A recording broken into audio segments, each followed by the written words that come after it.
yesterday, June 9th, at approximately 8:23 p.m., Austin 911 received a call from a complainant to report that they had just gone to visit a relative at an apartment in the 2400 block of Ashdale Drive. Shortly after entering that apartment, they discovered a person, a body that they suspected was not alive. So they exited and they called 911. Officers responded and they forced entry into that apartment to check on the welfare of anybody inside. And that is when they discovered two individuals with apparent trauma to their body who were obviously deceased. Officers then exited the apartment, contacted homicide detectives.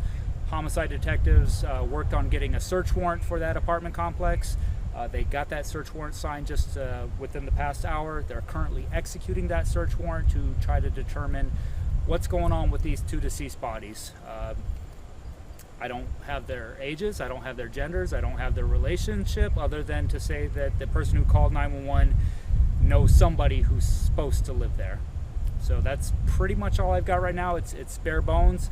I will say that this is being investigated as Austin's 29th homicide of the year, at least, and possibly the 30th.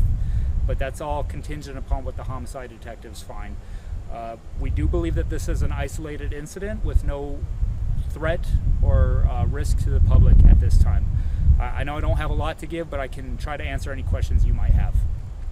I guess one of my questions was, can you give any information on where they were found within the apartment? Where the deceased bodies were found in the apartment, I haven't been in the apartment.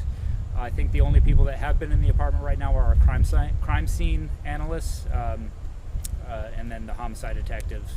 And so when I spoke with them, they hadn't even gone into the apartment, so I don't know where they are in relation to the apartment.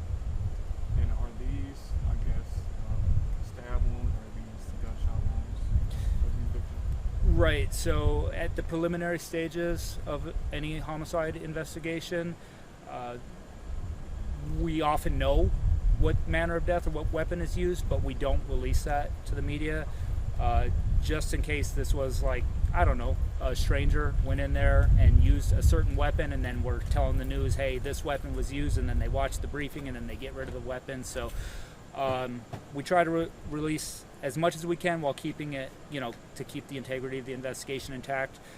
Fortunately, our PIO office, within a week of the investigation being completed, will release a more comprehensive news briefing that will have kind of names and manner and all that. And then I just want to make sure that I clarified what you're kind of saying. So there's for sure one homicide, and then the potential for the second one as the investigation's going for right now. Correct. So there are two deceased bodies inside. So at least one of them is going to be the 29th homicide of the year, and possibly the other one could be the 30th. We just need to figure out how they died. Any other questions? All right. I hope you all have a better evening. Thank you for watching. Please hit the subscribe button and get the latest news by downloading the CBS Austin News app.